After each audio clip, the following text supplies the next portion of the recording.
Hello student. हम लोगों ने अपनी पिछली वीडियो में फ्रांस में क्रांति की शुरुआत का अध्ययन किया। आज हम लोग जानेंगे फ्रांस में राजतंत्र का उन्मूलन और गणतंत्र की स्थापना। फ्रांस में राजतंत्र का उन्मूलन और गणतंत्र की स्थापना कैसे हुई, इसके विषय में आज हम लोग जानेंगे। आप जानते हैं फ्रांस की क्रांति 14 जुलाई 1789 को हुई थी। उस समय लुई 16वां फ्रांस का सम्राट था। जिस समय क्रांति हुई थी उस समय की चर्चा हम करेंगे कि नेशनल असेंबली जो टेनिस कोर्ट में तृतीय स्टेट के लोग टेनिस कोर्ट में जो जमा हो गए थे और अपने आप को नेशनल असेंबली का दर्जा प्रदान किए थे, उसके द्वारा बनाए गए संविधान को लुई 16वां ने मान्यता दे दी थी और नेशनल असेंबली को भी मान्यता प्रदान कर दी थी। यह सब क्रांतिकारियों के दबाव में आकर फ्रांस का सम्राट ऐसा किया था, लेकिन वह षड्यंत्रों में लगा रहा। उसने इधर जनता को भी, क्रांतिकारियों को भी बहका कर रखा कि हम आपके साथ हैं, आप लोग जैसा चाहेंगे उसी तरह हम करेंगे।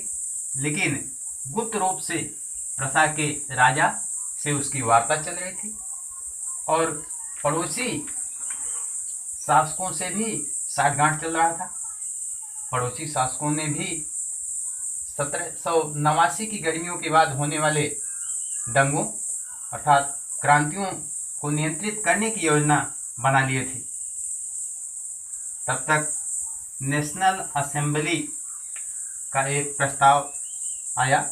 नेशनल असेंबली ने एक प्रस्ताव पारित किया अप्रैल 1792 में। यह प्रस्ताव था प्रसा और ऑस्ट्रिया से युद्ध।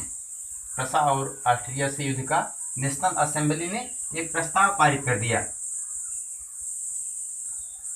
सेना सुसज्जित की जाने लगी, सेना में भर्ती की जाने लगी और सेना में भर्ती होने के लिए स्वयंसेवी पूरे देश से चलकर आने लगे। उस समय इस युद्ध को यूरोपीय राजा और कुलीन वर्ग बनाम जनता ने यह लड़ाई यूरोपीय राजाओं और कुलीन वर्ग से अपने विरुद्ध ली और सभी लोगों ने इसमें बढ़ चढ़कर भाग लिया। रॉजर डी लाइल ये एक लेखक थे। इन्होंने मार्सिले की रचना की। मार्सिले फ्रांस का राष्ट्रगान है। इससे पहली बार क्रांतिकारियों ने मार्सिलस से पेरिस कूच करते समय गाया था, इसीलिए इसका नाम मार्सिले रखा गया, क्योंकि यह पहली बार मार्सिले से प्रारंभ किया गया था गाना। इस क्रांति से, इस युद्ध से जो समस्याएं उत्पन्न हुई, उस समय पुरुष युद्ध पर चले गए। अब घर गृहस्थी का पूरा दायित्व महिलाओं पर आ गया। परिवार का भरण पोषण करना, घर की सारी जिम्मेदारी अब महिलाओं की जिम्मेदारी बनने लगी। ये महिलाएं घर से बाहर निकलकर फैक्ट्रियों में काम करती और परिवार का पालन पोषण करती। आबादी के एक बड़े हिस्से का मानना था, अर्थात अधिकांश आबादी का मानना था कि क्रांति के इस सिलसिले को, जो ये क्रांति प्रारंभ हुई है, इसे आगे बढ़ाना चाहिए।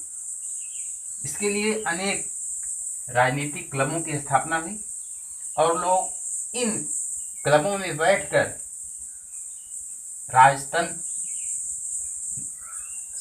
राजतंत्र के विरुद्ध या शासन की योजनाओं की चर्चा करते। इस तरह के राजनीतिक क्लबों में सबसे प्रसिद्ध जैकोबिन क्लब था। इसके सदस्यों में छोटे दुकानदार, घड़ीसाज, मोची, नौकर, दिहाड़ी मजदूर आते थे। इस जैकोबिन क्लब का नाम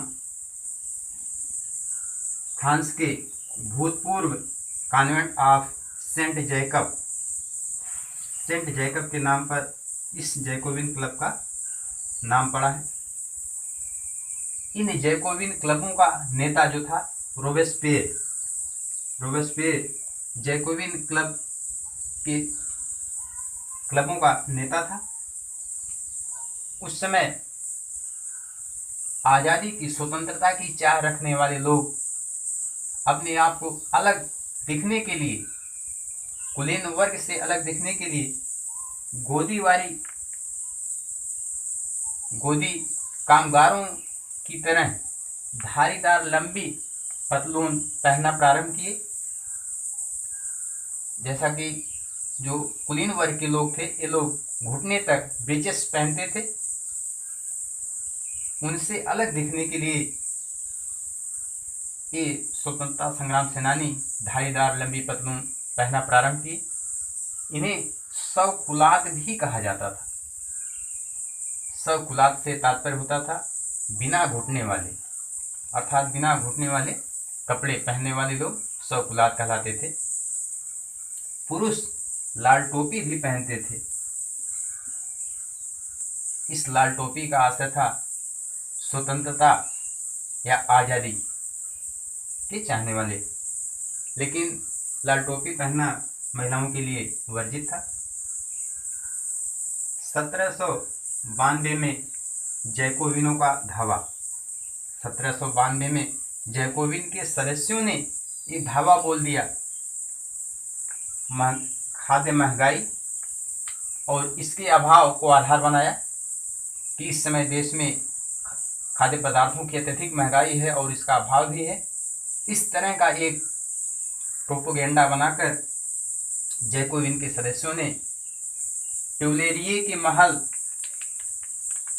के महल पर 10 अगस्त को धावा बोल दिया और वहां के अंगरक्षकों को मार डाला। राजा को कई घंटों तक बंदी बनाए रखे। असेंबली, जो नेशनल असेंबली थी, इसने राजा को और उसके परिवार को जेल में डालवा दिया। नए चुनाव करवाए गए।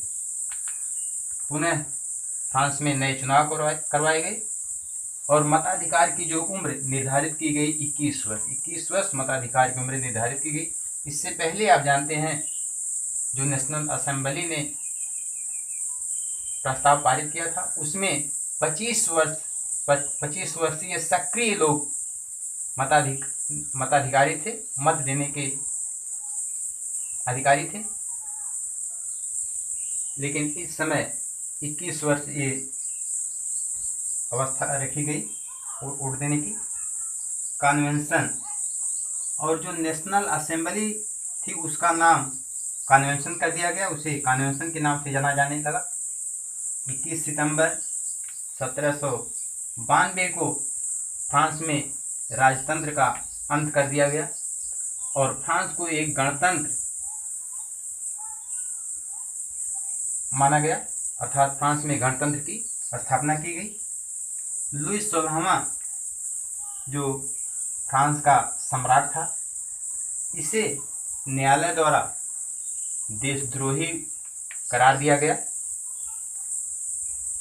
इसे प्लेस डी ला कॉनकॉर्ड में सार्वजनिक रूप से फांसी दे दी गई और ऑस्ट्रिया की राजकुमारी जो लुई 16वें की पत्नी थी, अर्थात फ्रांस की रानी,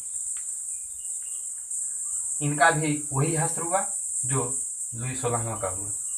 इस प्रकार फ्रांस में राजतंत्र का उन्मूलन और गणतंत्र की स्थापना हुई।